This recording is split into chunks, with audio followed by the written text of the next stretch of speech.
Hello friends, मैं हूं doctor प्रेमा चौधरी। दोस्तों, सर्दियों में हमारी त्वचा जो है वो रूखी हो जाती है क्योंकि त्वचा अपनी नमी खोने लगती है और रूखी सूखी सख्त होकर जगह जगह से कटने फटने लग जाती है। गाल फट जाते हैं, लिप्स फट जाते हैं, हाथ की हथेलियां जो हैं वो फटने लगती हैं, फिंगर के टिप्स जो हैं वो फटने लगते हैं, पैर के तलवे और एड़ियां फटने लगती हैं।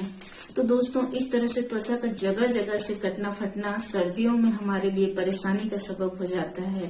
खास करके एड़ियां बहुत फटती हैं और कई लोगों की एड़ियां और पैर के तलवे जो हैं साल भर फटते रहते हैं। तो किस तरह से इस तरह की रूखी सूखी कटी फटी त्वचा से निजात पाकर हम सॉफ्ट और चमकदार त्वचा पा सकते हैं, इसके बारे में इस वीडियो में चर्चा करेंगे और साथ ही मैं आपको बताऊंगी कि होम्योपैथी आपकी इसमें क्या मदद कर सकती है।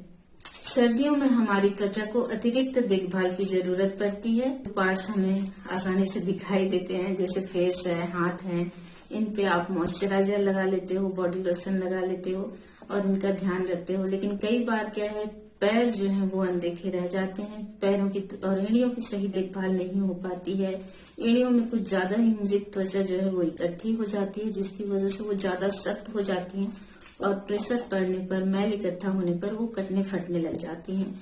एड़ियों के फटने का मुख्य कारण होता है उनमें नमी की कमी होना, रूखापन आना, मृत त्वचा ज्यादा इकट्ठी हो जाना, जिसकी वजह से वहां की त्वचा सख्त हो जाती है, जिसपे दबाव पड़ता है। स्लीपर जो है कुछ लोग बहुत ही सख्त सोल वाला पहनते हैं। कई लोग तो घर में चप्पलों का इस्तेमाल ही नहीं करते हैं, तो इसकी वजह से धूल मिट्टी गंदगी उसमें लग जाती है और साफ सफाई की कमी की वजह जो है यही फटने का एक मुख्य कारण होता है। बहुत लंबे समय तक जो लोग खड़े रहते हैं उनमें भी एड़ियां फटने की समस्या आ सकती है। दोस्तों, त्वचा का कटना फटना जो है विटामिन ए की कमी की वजह से भी हो सकता है और एनीमिया के कारण भी हो सकता है।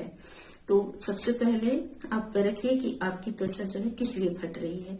अगर आपके पैर ज्यादा फट रहे हैं, एड़ियां ज्यादा फट रही हैं, तो इसका एक मुख्य कारण यही हो सकता है कि आप अपने पैरों की देखभाल पर ध्यान नहीं देते हैं।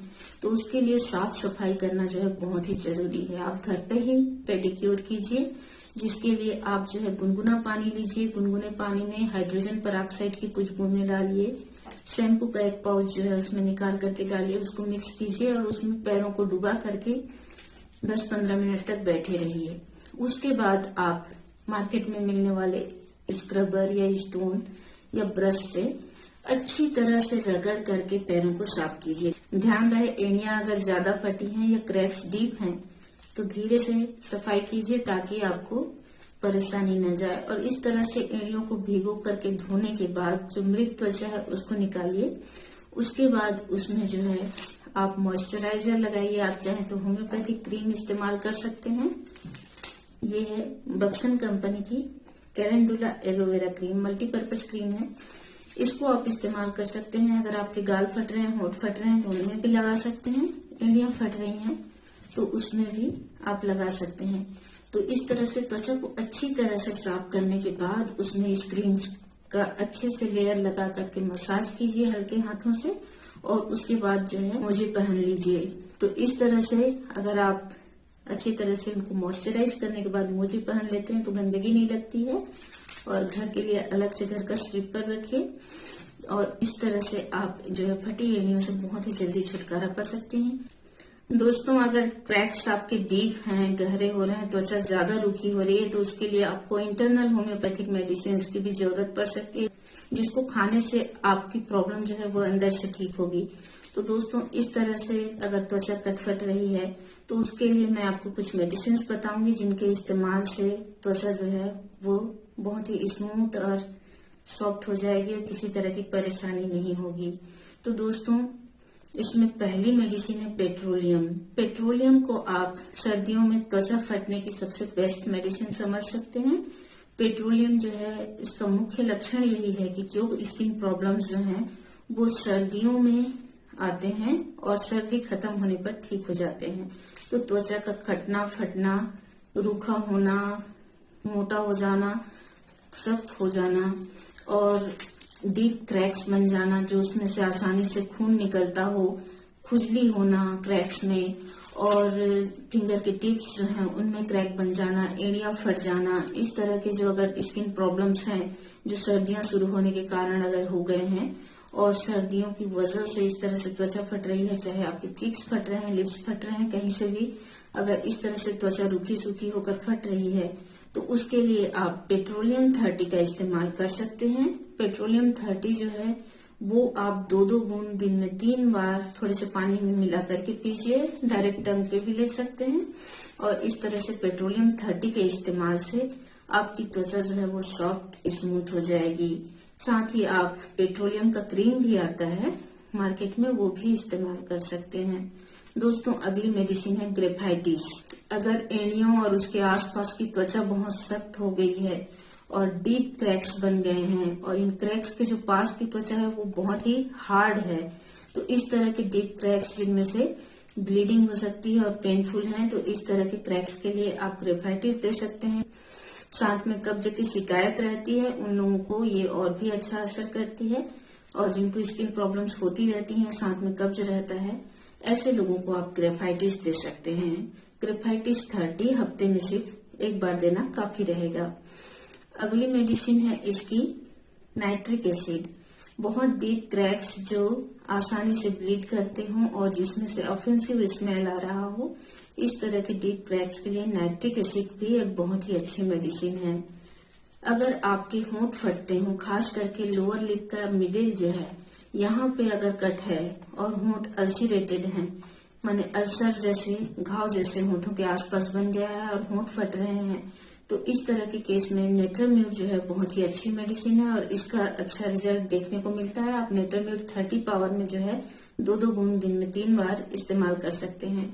अगर आपके होंठ जो है अपर लिप्स है वो फट रहा है, उसके बीच में या लोअर लिप सूज गया है और सूजन के साथ उसके बीच में डीप क्रैक बन गया है और होंठ बहुत रूखे रहते हैं, सूखे रहते हैं, प्यास बिल्कुल नहीं रखती है, ड्राई माउथ के कारण पेशेंट जो है बार बार अपने जीभ जो है होंठों पर फेरता है, साथ ही उसे खुली हवा में रहना बहुत अच्छा लगता है। जीभ देखें तो जीभ पर पीली या सफेद रंग की चिकनी परत चढ़ी रहती है।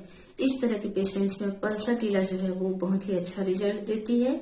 नेट्रोम्यूर में अगर हम जीभ देखते हैं तो जीभ उसका मैप्ड रहता है, मैप्ड टंग रहता है, यानी जो जीभ है उसमें नक्शे से बने रहते हैं। दोस्तों अगली मेडिसिन है कॉन्ड्यूरेंगो। अगर आपके होंठ के किनारे, माउथ के जो कॉर्नर्स हैं, ये यहाँ से क्रैक्स हो रहे हैं इधर साइड से, तो इस तरह के क्रैक्स के लिए कॉन्ड्यूरेंगो बहुत ही बेहतरीन मेडिसिन है, इसका आप इस्तेमाल कर सकते हैं। अगली मेडिसिन है सार्सापेरिला। दोस्तों अगर आपकी पैर के तलवे, एड़ियां, फिंगर के जो टिप्स हैं, ये सब जो है फटते हैं, साथ में स्किन हार्ड है और खास करके बसंत ऋतु में ये ज्यादा फटते हैं, समर में ये एग्रावेट हो जाते हैं, एड़ियां फट रही, तो इस तरह से अगर गर्मी के मौसम में पैर और एड़ियां फट रही हैं तो उसके लिए सार्सापेरिला एक बहुत ही अच्छी मेडिसिन है। सार्सापेरिला आप 30 पावर में 2-2 बूंद दिन में 3 बार ले सकते हैं। तो इस तरह से आप इन दवाइयों की मदद से स्मूथ त्वचा पा सकते हैं। साथ ही आप अपने बॉडी का अच्छे से ख्याल रखिए, ठंडियों में मॉइस्चराइजर्स का प्रयोग कीजिए, कोल्ड क्रीम वगैरह लगाइए। जो मैंने आपको एक क्रीम बताई थी बक्सन की एलोवेरा कैलेंडुला क्रीम, ये भी आप रख सकते हैं। ये तो 25 ग्राम का ट्यूब है, ये आपको बड़े पैक में भी मिल जाता है, तो आप बड़े पैक में भी खरीद सकते हैं। 250 ग्राम या 500 ग्राम का भी पैक इसका आता है, तो वो आपको मिल जाएगा, आप वो खरीद के रख सकते हैं पूरी सर्दियों के लिए। तो इस तरह से आप इन कोल्ड क्रीम्स की हेल्प ले सकते हैं और साथ ही होम्योपैथिक दवाइयों से अंदर से त्वचा को ग्लोइंग और स्मूथ बनाने के लिए इस्तेमाल कर सकते हैं। उम्मीद है आपको यह वीडियो अच्छा लगा होगा। अगर अच्छा लगा हो तो लाइक करना, शेयर करना और चैनल को सब्सक्राइब करना मत भूलिएगा। Thank you.